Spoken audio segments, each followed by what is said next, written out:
हे दोस्तों, welcome back हमारे YouTube platforms पर। जैसा कि आप सभी लोग जानते होंगे और बहुत से घरों को भी बनते देखा होगा कि उस घर को बनाने में कितनी ज़्यादा ब्रिक्स की आवश्यकता होती है।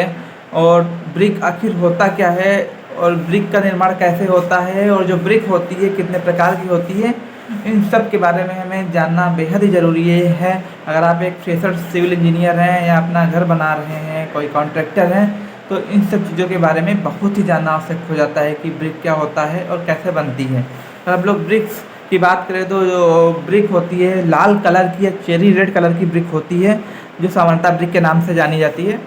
परंतु आज के समय मार्केट में जो हमारी ब्रिक है वो कई प्रकार की आ रही है। फ्लाई एश ब्रिक आ रही है, जो कि जो हमारे वाहन से ऐश निकल रही है उसको एब्जॉर्व करके, चिमनियों से राख को एब्जॉर्व करके ब्रिक का निर्माण किया जा रहा है।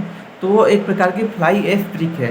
लेकिन हम लोग यहाँ जो बात करने वाले हैं रेड चेरी कलर की ब्रिक होती है, उसके बारे में हम लोग बात करेंगे।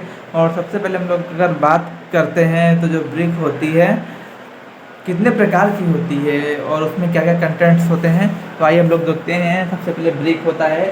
ब्रिक का शेप होता है वो क्यूबाइड शेप होता है और उसके जो कॉर्नर होते हैं 8 कॉर्नर्स होते हैं। और उसके टॉप सरफेस पर एक फ्रॉग बना होता है, जिसका मेन पर्पज़ ये होता है तो वॉल्स का जब निर्माण करते हैं तो उसके जॉइंट को प्रॉपर बनाए रखने का काम करता है। और इस प्रकार वॉल बन जाती है, एक के ऊपर एक ब्रिक को रखकर इस प्रकार से वॉल का निर्माण कर लेते हैं। तो बात हम लोग करते हैं किसी भी ब्रिक की हिस्ट्री के बारे में। समय था 7000 ईस्वी पूर्व का, जब हमारे देश में या हमारी दुनिया पे ब्रिक का राज हुआ करता था। और कभी कभी ब्रिक का निर्माण महलों में भी करते थे, परंतु समय बदलता गया और समय बदलने के साथ साथ ब्रिक्स हमारे घरों में आ गई और आजकल इसी का उपयोग बहुत ज़्यादा हो रहा है। तो हम लोग अगर आइए टाइप की बात करें, जो ब्रिक होती है फर्स्ट क्लास ब्रिक होती है, second class brick, third class brick और बहुत जली हुई ब्रिक होती है।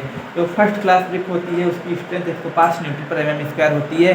यानी कि 1 mm² एरिया पे अगर हम 105 न्यूटन का फोर्स लगाए तो वह ब्रिक इतनी स्ट्रेंथ को सहन कर सकती है।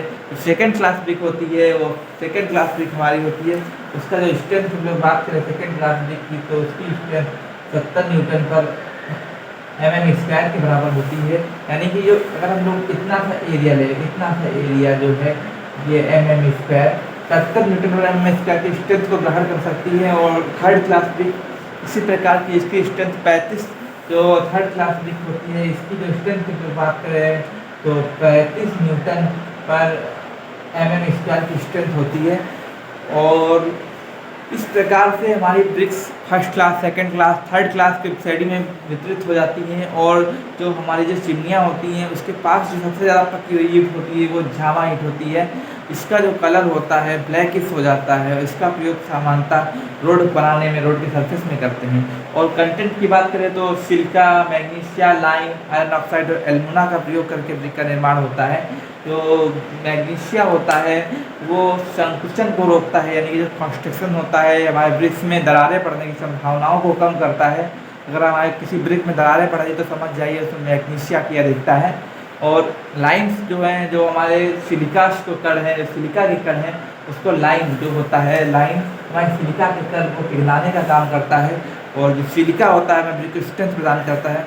दोस्तों, यह एक ब्रिक की हिस्ट्री थी, किस प्रकार ब्रिक बनती है, कितने प्रकार की ब्रिक होती हैं। तो अगर आप लोग को वीडियो पसंद आया हो तो कमेंट करें, लाइक करें और कमेंट सेक्शन में ज़रूर बताएं कि आप कौन सी वीडियो चाहते हैं दोस्तों। तो धन्यवाद दोस्तों।